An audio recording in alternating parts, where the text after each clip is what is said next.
ભરૂચ જિલ્લા કક્ષાના 77મા પ્રજાસત્તાક પર્વની ઉજવણી આ વર્ષે આમોદના રેવા સુગર ગ્રાઉન્ડ ખાતે અત્યંત હર્ષોલ્લાસ અને ગરિમાપૂર્ણ માહોલમાં કરવામાં આવી હતી।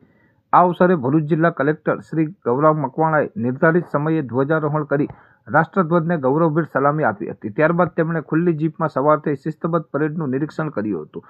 પોતાના પ્રાસંગિક ઉદ્બોધનમાં કલેક્ટર ગૌરવ મકવાણાએ નર્મદા કિનારે વસેલા ભરૂચ જિલ્લાના ઐતિહાસિક વારસાને યાદ કરી તેનું ગૌરવગાન કર્યું હતું। તેમણે જિલ્લામાં ચાલી રહેલ વિવિધ લોક કલ્યાણકારી અને વિકાસલક્ષી પ્રકલ્પોની વિગતો જનતા સમક્ષ રજૂ કરી પ્રગતિશીલ ભરૂચનો ચિતાર આપ્યો હતો। ઉજવણી દરમિયાન વિવિધ સરકારી વિભાગો દ્વારા આકર્ષક ટેબ્લો રજૂ કરી યોજનાઓની જાણકારી આપવામાં આવી હતી। જોકે સમગ્ર કાર્યક્રમમાં આકર્ષણનું કેન્દ્ર ભરૂચ પોલીસનો સિલ્કી ડોગ રહ્યો હતો। જટિલ ગુનાઓનો ભેદ ઉકેલવામાં પાયાની ભૂમિકા ભજવનાર આ ડોગની કામગીરીનું જીવંત નિદર્શન જોઈ સૌ કોઈ મંત્રમુગ્ધ થયા હતા। આ ઉપરાંત વિવિધ શાળાઓના વિદ્યાર્થીઓએ દેશભક્તિના ગીતો અને પ્રાચીન અર્વાચીન ગરબાની રમઝટ બોલાવી સાંસ્કૃતિક માહોલ જમાવ્યો હતો।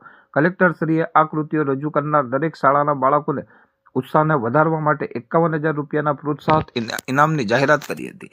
આ મંચ પરથી વિશિષ્ટ કામગીરી કરનાર પોલીસ અધિકારીઓ, શ્રેષ્ઠ નાગરિકો, રાજ્ય અને રાષ્ટ્રીય કક્ષાના રમતવીરો તેમજ દિવ્યાંગ પ્રતિભાઓને પ્રશંસીપત્ર આપી સન્માનિત કરવામાં આવ્યા હતા। કાર્યક્રમના અંતે પર્યાવરણ જાળવણીનો સંદેશ આપવા એક પેડ માં કે નામ અભિયાન અંતર્ગત કલેક્ટર અને મહાનુભાવો દ્વારા વૃક્ષારોપણ કરવામાં આવ્યું હતું। આ ગરિમામય કાર્યક્રમમાં જિલ્લા પોલીસ અધિક્ષક, ધારાસભ્ય, પ્રાંત અધિકારી, નાયબ પોલીસ અધિક્ષક સહિત આમોદ નગરપાલિકા અને તાલુકા પંચાયતના હોદ્દેદારો તેમજ મોટી સંખ્યામાં નગરજનો ઉપસ્થિત રહ્યા હતા।